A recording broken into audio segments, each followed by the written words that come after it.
Volume versus intensity is really the wrong debate to have. Hey everybody, it's Jason Blaha here, and I thought I would chat with you guys and gals a little bit about this today. But a quick reminder, if you guys will please click like down below, it'd be greatly appreciated. If you are not following or subscribed, please do so.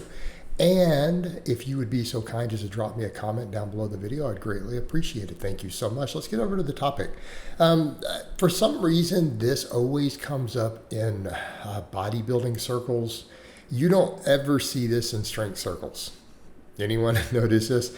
Like among the top power lifters in the world, and the top powerlifting coaches and strength coaches and strongman coaches and NFL players, you don't see this. It's only a bodybuilding circle thing. And here's the problem with the idea. They're acting like you could isolate muscle growth down to one variable.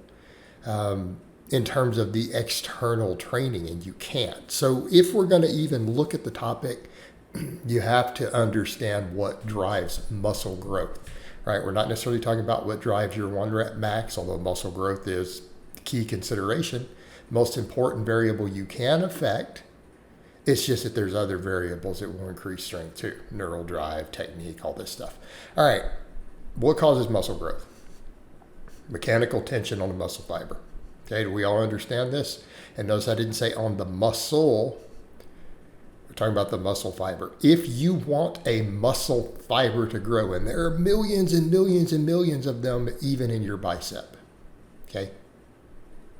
Smallest muscles you're working with still have millions of fibers, all the way from slow twitch up to fast twitch. We all get this. The slow twitch don't grow once you've been training a while, by the way. The longer you've been training, the more your training has a bias towards the fast twitch. In fact, after you've been training a few years, 99% of your muscle growth is going to come from your fast twitch fibers. It's just reality. We know this studying humans. All right, but how do you make a muscle grow? You apply attention to that fiber. If that muscle fiber does not get recruited and contract, it doesn't grow. Okay? You have to apply tension to the fiber that you want to grow.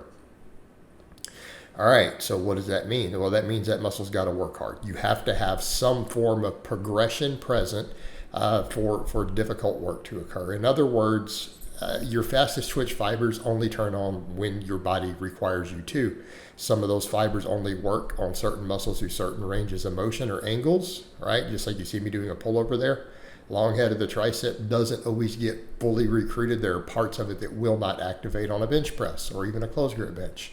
But a pullover or certain types of extensions will work that head. So that's an example of what I mean. All right, when you understand this, right, different heads of muscles have functions. And so therefore, unless those functions are used, all the fibers will not always be available. All right, see, obviously, number one, you have to actually work the function of the muscle fibers you are trying to recruit. Number two, the work has to be hard enough that your body gets to the fast twitch fibers. Okay? The more repetitions you can do with the fast twitch fibers in a workout, the more they're going to grow. That is how they get stimulus. The problem is you're not going to hit them too many times. In other words, unless you're working out for 5 hours, you're not doing 30 reps, 40 reps, 50 reps with the fast twitch fibers. Not happening. Okay? So this is what you need to understand. Fast twitch fibers need to get as many reps as they can be subjected to in a workout. But any reps that don't subject them to tension don't cause them to grow. And we're not worried about the others. So when I say the fast twitch, you have to understand, because as you get more advanced, that's the only thing that's growing. We don't care about the other fibers unless you add new drugs to your stack, in which case they'll start growing again.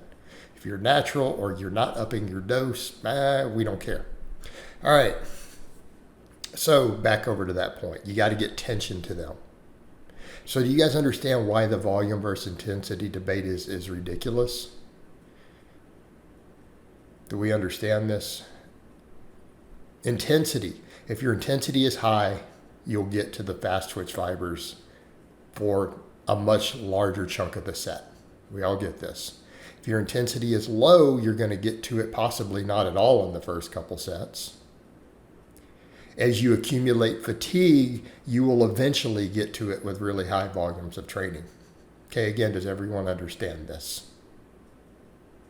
All right, because the early sets are too easy, you may not be getting them if the volume's really high but the intensity is low. Eventually, if you do enough sets, you will start getting to them more and more and more on every set. So it's not a question of volume versus intensity. It's a question of how efficient do you want to be with it. All right, the same thing as volume gets too high. Those fast twitch fibers need rest between sets or they will not activate again once they get tension applied to them and they're fatigued. All right. When volume gets too high and they're not recovering, they stop activating. So also, does everyone understand this? So you're eventually going to get to a point in a workout where if you keep doing more and more sets in order to get to the fast twitch fibers again, you may need 15 minutes between sets. Well, you want to spend 10 hours in the gym trying to get 10 extra sets? This starts to get ridiculous. So again, understanding that there's a finite amount of volume that you can do in a workout and still reach those fibers, and the rest of it just becomes junk volume. So really, realistically, what I'm telling people is probably your upper threshold is going to be somewhere between about 20 and 30 reps in a workout that hit the fast twitch fibers in any given muscle. That's about it. How you choose to get there with intensity versus volume. So keeping in mind probably about the last 4 to 5 reps in a really hard set. Okay. That's what's going to hit the fast twitch fibers. I mean, obviously a 1 rep max or a 3 rep max is going to hit it on every rep. Okay.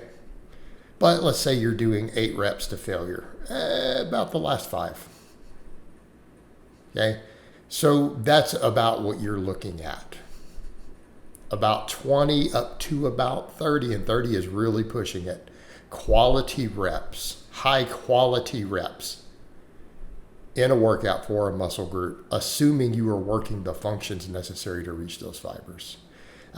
So how you're getting there, it's not a volume versus intensity debate. It's how are you balancing your volume versus intensity for muscle growth? That is the actual real question we should be asking here. That's the important one. And that's what's going to determine, your muscle growth stimulus. All right, guys, but that's really all I have to say on that today. I hope it's been informative, and I'll talk to you guys and gals next time.